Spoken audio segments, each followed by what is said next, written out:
Coming to you from sunny Orlando, Florida, welcome to the Paperstac Podcast, where we cover current topics in the note industry, give you tactics for your note business, and talk with industry leaders to make you a better note investor. And now, your hosts, Brett Burky and Rick Allen. All right, welcome back to another Paperstac Podcast, first podcast in the new location. As you can see, you're going to get to see a lot of stuff. You're going to get to see a lot of changes. You're going to get to see it right now before it's gone through pretty much any changes. We'll put a little video. You want to shoot a video? We can. Of the office and what it looks like now. And then, we'll shoot a video and so you can see what it looks like behind the scenes when everything is done. Some B-roll. Yeah. We did mention that we were going to get a condo, right? Yeah. Yes. So this is the new condo. This is a new place. And so it's pretty cool. I like it so far. It's good. It's nice. It's easy. It's quiet. No distractions and get straight to work. Yeah, we'll show you. So stay tuned to the end. You'll see a video of the new place, see the new office, what it looks like. Pretty cool. Cool monitors. I know it sounds ridiculous, but the monitors are insane. I want one in my house now. Oh, yeah. I started working on it, and, I was used to working on 3 monitors, and then COVID, I went down to 2 monitors, and now I've got this thing, and it's like, oh, well, this is the new hot stuff. This is the new bar of where I need to work, and it's super efficient. But I like it. I wouldn't have been able to set it up without there's all these little micro tweaks on the settings that if I didn't have, Mike, wouldn't have been able to do it. Won't be able to do anything in the studio without Mike, probably. No, we have a whole new studio setup coming. Lots of cool stuff, new angles. Yeah. 3 cameras now instead of 1. Lighting, just the whole deal. It's going to be awesome. It's nice because you kind of walk in and Mike goes, well, this is what I think we should do with that. And I'm like, just do that. No qualms here. Go for it. Go for it. Let's do it. So this week we want to talk about a couple things. First off, tomorrow, if you are attending DME, well, actually this will probably go out. So go out on Friday. So I guess if you're at DME, come up and say hello. If you're listening to this, maybe we'll get this out Thursday. Can you get it out Thursday? Yeah, we'll get it out. We'll get it out Thursday. Today is Thursday for you. Yeah. So, if you're at DME, it's looking like a great event. I've been going through the app and there's a lot of people showing up. I know it's kind of too late to get tickets, but if you're in the area, is it? Are they sold out? I don't know if it's sold out, but if somebody going to, fly in overnight, unless you're in Florida or flight overnight, but it's cool. It's almost like the golf, like the PGA, so when a singer, whenever they go on tour, they start and they usually hit they'll do a South Florida, Tampa, Orlando, Jacksonville, or somewhere in that order. The PGA Tour is goes down to West Palm, they stop in Orlando, then next week they're in St. Augustine, not St. Augustine, but they're playing the PGA. Yeah. This is DME is starting, it kicks off, there's 4 events. Is it really? Yeah, there's the DME, then there's IMN. Oh, I thought there was 4 DMEs. So, okay. No. There's DME, and then there's IMN, and then there's a bank asset distressed something in Miami, and then there's the one you're going to, you're speaking at. Oh, that one, yeah. Over in Naples. So there's this whole little circuit. So I have a lot of people, that I'm talking with, from California, Texas, some people up in New York. They're like, I'm just, I'm coming down and I'm just hitting, boom, boom, boom, hitting them all. Just taking a week, and it kind of butts up against spring break. So turn it into a little vacation. Yeah, it's good for, business, but bad for the kids that are out of school. We'll be out. But yeah, anyhow, so this week, there's this, it goes back and forth. People think, note investing is a passive investment. It's is it a passive investment? So we're going to talk about what's passive about it. Is there parts of it that are passive? Is there parts that are not? We know that to be kind of true, but even performing notes, are they passive? Is it really such thing as, is there anything that's ever set it and forget it? But is notes one of them that you can set it and forget it? So starting off, Rick, what parts of note investing are passive? Oh man, that's good. It's a good question. Note investing, yes, it can be very passive, and it can not be passive. It just depends on. There's several factors on what type of loan you're buying. Are you buying a performing loan versus a non-performing loan? Right. What are your systems set up? What's your team like? And are you doing this as are you intending to do this as a passive investment versus you're doing this as a full-time business? Right? Because if you're doing this as a full-time business and you're like, look, this is what I do. Well, it's a very active, it's your business. You don't start and run a business and it be passive. Right. If it's a full-time business, you're probably starting with your own capital. Then you're building systems in place. You're building a team. You're actively doing workouts. And then you're probably out there raising capital. So it's very much an active. Got it. Now, if say you're somebody who's got a full-time job over here, W-2, and you're just like, look, I have a self-directed IRA. I want to get a straight yield at like 8 to 9%, 10%, whatever. Like, that's passive? It can be passive. Yes, it can be very passive. And it can vary. It can vary in how passive it is, right?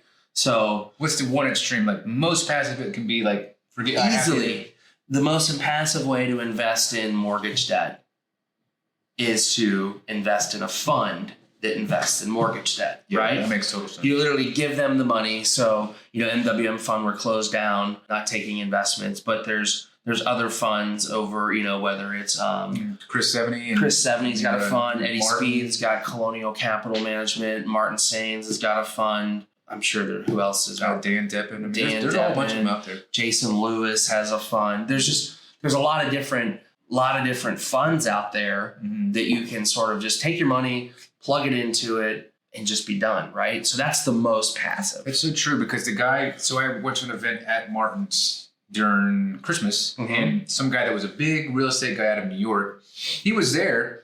And what I realized is that all the people, a lot of them that were there were invested in his fund. And he had been doing like the everyday, tenants and toilets and stuff like that. And he said, he just put his stuff in a couple different passive things. And he put, one of them was Martin's thing. One of them was like Yield Street. He just did all kinds of stuff. And now he's making good yields, good stuff, but he just kind of, now he's completely passive. But now it is completely passive, and that's what you're if that's what you're looking for, that's the way to do it.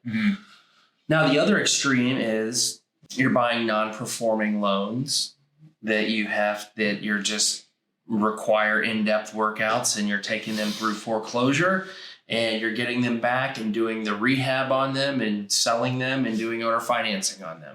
There's a whole lot of moving parts in there, right? Yes. And so those yields that were drastically different than what a passive could be. Of course. Well, they could be or they could not be. I mean, one of the things about investing in a fund is if you are invested in a fund, they're investing in multiple assets, hundreds, if not thousands of assets, right? Yes. If one asset goes bad, and let me tell you, if you're in this business for any length of time, it's going to happen. I remember when we started, we were batting 1,000 for so long. We were just batting 1,000 for so long. And I was just like, I don't know what people are talking about. You lose, it's going to happen. And it's just a law of averages. It's going to happen. Like you could do the best at buying things. It doesn't matter. Things can go wrong. And when things go wrong, they can go way off the tracks. So, but if you're buying in a fund, arguably your investment is diversified over multiple assets. So you might look at you're getting an 8 to 10% return in a fund, and is it a 23% return?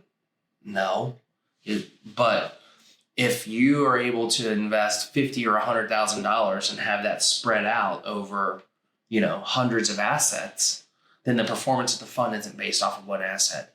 Versus if you buy 3 or 4 assets and you have one of them that goes really wrong, that one can just erase most, if not all, profits from the other 3 that you bought, right? Interesting. And so it's the interesting thing too. You can. But you could bet 1,000 on 4 non-performers, get them back, and make 30 or 40 or 50% returns. Very true. There's also a difference between the fund and also buying notes, say on Paperstac, where you're buying just say performing, and you're hoping that they all go right, and so you have 10 of them. Well, if you're with a fund, you're like, look, I'm done. I'm gonna cash out, I guess, but you don't actually hold an asset. You have your money in the fund, but unlike that, you bought the assets off Paperstac, you have 10 of them. Yep. You're like, look, I'm gonna cash out. But you have an asset to sell. Here you don't have an asset to sell. You don't have an asset to sell. You're just selling your interest in the fund. Yeah. And then sometimes they have locks, some different funds. So, passive, there might be a little less control over your capital, a little less liquidity. There might be lockup periods versus in the if it's your own stuff, you can buy and sell at will. Another way to do something passive, and correct me if I'm wrong, Rick, but another method that might work if you're looking at passive is doing a partial. Partials probably seem pretty passive, right? Partial, it's a great way to have a passive investment. You can buy an income stream for a given length of time. And if the person you're buying it from is, they're obviously financially motivated to keep that deal good, because if not, it falls back on them. It falls back on them and you can foreclose. But you might be able to get a higher yield than you most likely could than within a fund. Sure. But at the end of the day, you still have to have, it's all degrees of how passive is it. Right? Very true. And then also too, a lot of times when you're buying one of those notes, I guess a lot of times, with the note, if you're buying a partial, it does allow you to be non-accredited. Mm-hmm. It's a lot of these funds that are Reg Ds, you have to be accredited, right? You have to be accredited investor. So it's a way to get in there. So you can buy performing loans and still be passive with it, right? Right. So it's all about setting up your team. And if you're using your self-directed IRA, 401k, there's certain rules in place, which I don't know the exact swim lanes that you have to swim in. But I know that it's like, look, you can't be out there. If you're buying, a fix and flip, you can't be the one swinging the hammers. You got to pay somebody to do that. Mm-hmm. So setting up a team and your team, setting up a team could sound daunting, but that could simply be just getting the right servicer in place, right? Mm-hmm. So having a servicer that you can do it, or picking up an asset management firm and saying, look, I need you to go ahead and manage this if things go wrong. And they don't always go wrong, but sometimes they go wrong. So that's as a way to mitigate it, to buy a performing asset, buy it with your own self-directed IRA or your retirement account or whatever. You go ahead and put the right team in place, and then it can be as passive as it needs to be. You can just be answering emails and phone calls, and rarely do they use a phone call. They just send you an email. Hey, escrow is short, $21. How do you want to fund this? Do you want to fund? So just fund it from the next payment, something like that. Or if they stop making payments at that point, FCI is really good about this. They're like, do you need us to run quarterback on this? Yes. It's going to cost you some more money. Of course. It's $95 a month for them to do it. Is that worth it? For me, it is, because it's like, look, that's still a passive investment for me. Mm-hmm. And right now, even though it's non-performing, real estate market's so hot. Hey, yeah, I'll take that house back. Right. Yeah. So setting up your systems, knowing your game plan, what's your loss mitigation strategy? Mm-hmm. If you give your loss mitigation strategy to your team, to your servicer in advance, say, here, this is the route that we're going to take. Mm-hmm. These are the steps that I would like you to take. Offer start here. If that doesn't work, go to this, go to that, go to this. Offer them the playbook, the recipe. Once they have that, you're sitting back and seeing what happens. So question, let's just pretend that we're with FCI, because you're talking about FCI and how they run quarterback. Are they, say, like, I have my own strategy and you got your playbook? They know, hey, this is Rick's playbook, this is Brett's playbook, and they can kind of jump from one to one, or is it like, here's our recipes? Usually they're pretty standard. Yeah. And so if there's gonna be some other standardized, if there's some other things that your secret sauce that you're doing for loss mitigation, you may run it by them and see if you can step in and do that. So you would do those things? Sometimes I've done that. We set up, I've worked with FCI and SN, and they're both a little different. You got that one strategy where you send out the FedEx package. Yep. Yeah, we would send out just FedEx anything, really. You could, if you needed to get something to the borrowers, mail is one way to do it. Certified mail is never usually good. Everybody loves FedEx or Amazon packages, right? It's Amazon package. They open it up, and so. How would you get this is the one question because I tried to. How would I get an Amazon box? Oh, a box. Well, boxes, yeah, mostly. Okay, so I was thinking it was like the blue bag, and I was like, did you reseal the blue bag? Or? No. I've used the blue bags before, but usually just a FedEx package gets it done. That catches people's attention if you send a FedEx package, because FedEx packages, it's like somebody spent money, $20 to get this to me. This is probably pretty important. Right. What is so? This? Hey, they want to make sure I got this. It usually sparks a phone call. Really? Oh yeah. Yeah. Versus a certified mail, it's like even though it may cost you $6 to send something certified mail, people look at it and be like, I'm not really going to read this, or I'm not going to respond. It didn't take, but if you send something via FedEx or UPS, it's like, listen.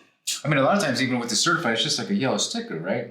Yeah, it's a green sticker, but yeah. I mean, sometimes someone might not even know what that means. Just might be like, "What's that?" Point is everybody does that. I don't know how you got us off on that, but anyways, have your loss mitigation strategies there, and hand them off, so that way you can make and set it up to be as passive as you'd like to be. You can make it as passive as you want, or non-passive if you want. Some people are type A, control. They got to have it. They got to get it done. That makes sense. So I guess to answer the question, passivity is possible, but with different degrees. Correct. Yeah. So we can go from a sliding scale of completely passive. It's in a fund. All I do is, check on the quarterlies, read whatever the reports they give me, blah, blah, blah, blah, to I'm working day to day, doing the, fix and flip, going through the non-performing section of it. Yep. And so you got a whole range. And I guess the thing is for people to understand is that you just got to pick which one you're going to line up within. If you're going to be the single asset owner, or you're going to be the fund, or you're going to be swinging the hammers and fixing things on a non-performer. Yeah. So it's breaking down walls, as Rick likes to say. Yeah. Breaking down. I think that's his favorite thing to do.